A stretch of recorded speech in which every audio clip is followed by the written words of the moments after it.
Ya, kita lanjutkan. Tokoh kita Gus Solah, Pilkada Jatim sudah tinggal menunggu bulan ya Gus ya, di tahun 2018. Pendaftaran itu awal Januari, kemudian pemilihannya itu Juni, saya tidak ingat tanggalnya. Iya, dan paling tidak sampai sekarang ada 3 tokoh NU yang akan berlaga, begitu ya, pasangan Saifullah Yusuf dan Azwar Anas.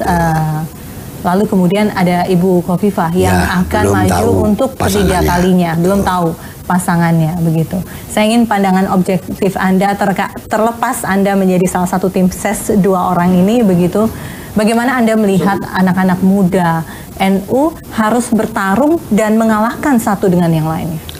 Ya, ini kan sudah terjadi ya. Mereka sudah muncul sebagai calon yang harus berkompetisi. Tidak bisa kita batalkan lagi. Yang penting kompetisinya sehat. Dan itu tergantung kepada si calon dan juga tergantung kepada pendukungnya.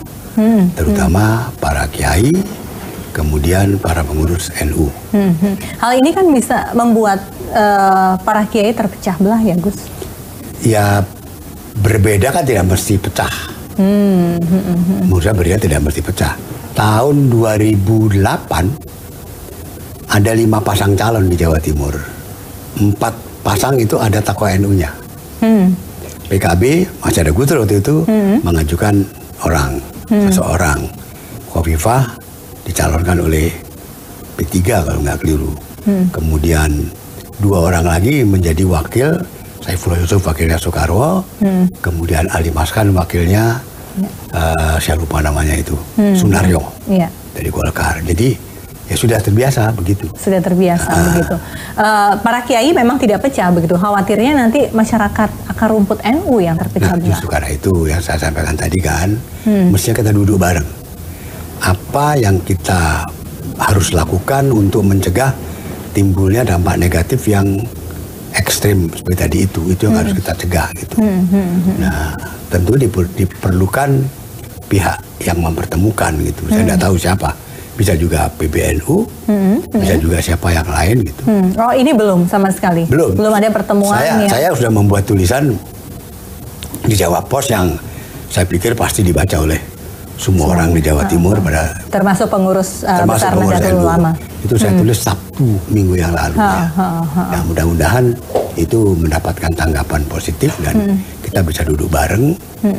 Jangan sampai kemudian kita berkampanye negatif, apalagi kampanye hitam gitu kan. Yang akan memecah belah. Dan sayang sekali NU ini Jawa Timur ini basis massa NU-nya luar biasa. Persis, gitu. Mungkin yang paling besar untuk basis massa NU di seluruh Indonesia. Walaupun sebetulnya pada pemilihan pertama kan seharusnya Khofifah itu menang. Cuma ya ternyata yang dilantik orang lain gitu kan. Yang dulu? Ya, yang pertama. Ya? Oh, yang pertama bahkan ya? Yang kedua enggak. Yang kedua memang Soekarwo yang menang. Gitu.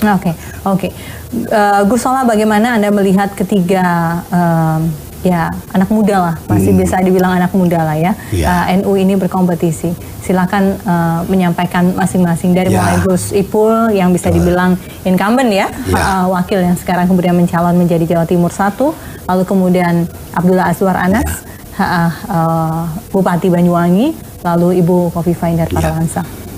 Saya tidak tahu prestasi Saiful sebagai wakil gubernur itu seperti apa. Karena sebaik apapun dia, tentunya yang mendapatkan credit point adalah gubernurnya gitu kan. Saya tidak tahu apa gagasan-gagasan apa yang baik yang dia punyai, karena dia jarang menyampaikan itu di dalam berbagai kesempatan gitu. Azwar Anas seorang bupati yang baik. Saya pikir dia mungkin akan jadi the next governor ya, gubernur yang akan datang gitu. Prestasinya di Banyuwangi diakui oleh banyak pihak gitu. Khofifah, kita tahu dia seorang yang cerdas, seorang pekerja keras, seorang yang punya prestasi dalam banyak hal, dalam banyak kesempatan di mana dia aktif gitu. Saya ingat pertama kali itu menyaksikan pidato dia di MPR tahun 97 sebagai anggota DPR dari P3. Waktu itu pidatonya mengejutkan, luar biasa, mengkritik pemerintah. Nah, ternyata di balik di balik itu ada cerita.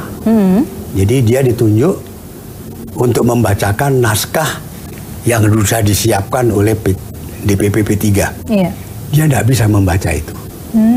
Nah terus dia ditanya bagaimana, kenapa enggak? Saya tidak bisa membaca ini karena bertentangan dengan hati nurani saya. Kalau saya diperkenankan menulis sendiri, mungkin saya akan bisa. Ya dipersilahkan. Dan kemudian dia muncul secara mengejutkan pada saat itu. Kemudian setelah itu kan Khofifah diminta menjadi menteri perempuan ya. Iya.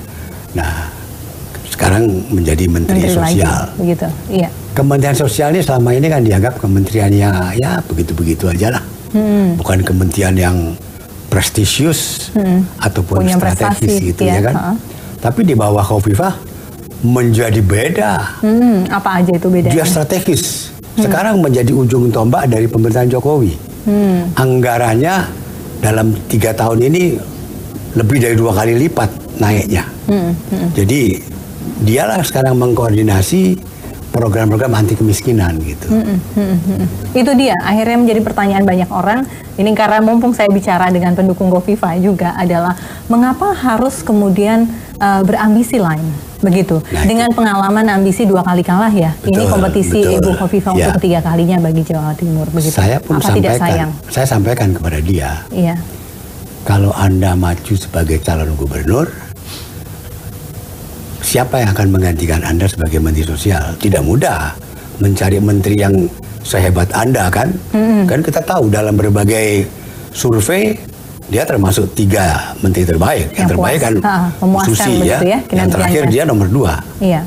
Jadi tidak mudah mencari penggantinya gitu. Yang kedua saya sampaikan sekecil apapun kalau kita mencari 5-6 orang calon wakil presiden, nama Anda pasti ada di dalam. Ada peluang lah ya. Iya makanya sekecil apapun peluang itu. Dan peluang itu cukup berharga untuk kita raih dengan tidak usah menjadi gubernur gitu. Iya. Nah dia tidak menjawab langsung, tapi dari dulu Pak Hasyim Muzadi almarhum mengatakan kepada Khofifah, kita harus memperbaiki NU. NU yang sekarang dianggap oleh banyak pihak tidak baik seperti dulu gitu. Dan kalau memperbaiki NU itu harus mulai dari Jawa Timur. Oke, karena basis masanya di Jawa Timur. Betul. Nah, itu akan lebih mudah kalau Khofifah menjadi gubernur Jawa Timur. Gitu. Jadi itu salah satu alasan. Saya pikir alasan yang ketiga yaitu dia orang yang tidak mudah menyerah. Oh iya. Jadi dia penasaran masa dia kalah gitu kan gitu. Saya menangkap seperti itu. Dan ya sudah kalau memang itu caranya ya silakan gitu. Akhirnya Gus Solah jatuh hati pada intinya seperti itu. Ya, jatuh hatinya ini susah nggak Gus begitu? Atau serta-merta langsung memilih Khofifah? Tahun yang lalu saya sudah membantu Khofifah pemilihan yang lalu kan. Iya. Cuma jadi ini hanya melanjutkan saja begitu ya? Itu yang di depan itu Pak Hasyim. Saya ngikut di belakang. Sekarang Pak Hasyim tidak ada ya saya yang paling depan sekarang kan. Nah jadi saya mau tidak tidak mungkin saya menghindarkan, tidak mungkin. Mau menang atau kalah, ya, insya Allah harus betul. Ini dulu ya berusaha dulu seperti itu.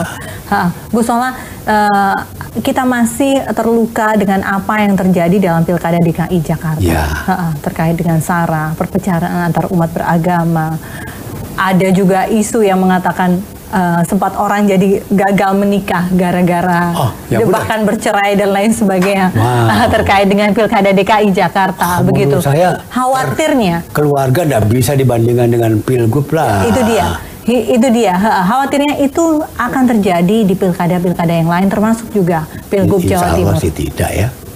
Insya Allah tidak. Jadi bagaimana mengantisipasi itu ya Gus? Ya paling awal tadi saya sampaikan. Kita harus duduk bareng etika berkampanye sebenarnya.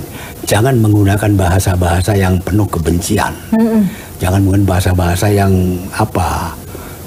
tidak bersahabat lah. Lebih berbudaya lah dalam berkampanye itu. Dan itu yang harus kita lakukan. Tunjukkanlah bahwa kita memang orang berbudaya. Di dalam tulisan saya sebutkan tadi, kalimat terakhir saya tulis, NU kan selalu menganjurkan moderatisme. Jangan sampai satu kelompok dalam NU menjadi tidak moderat terhadap kelompok lain. Kan apa kata orang gitu kan?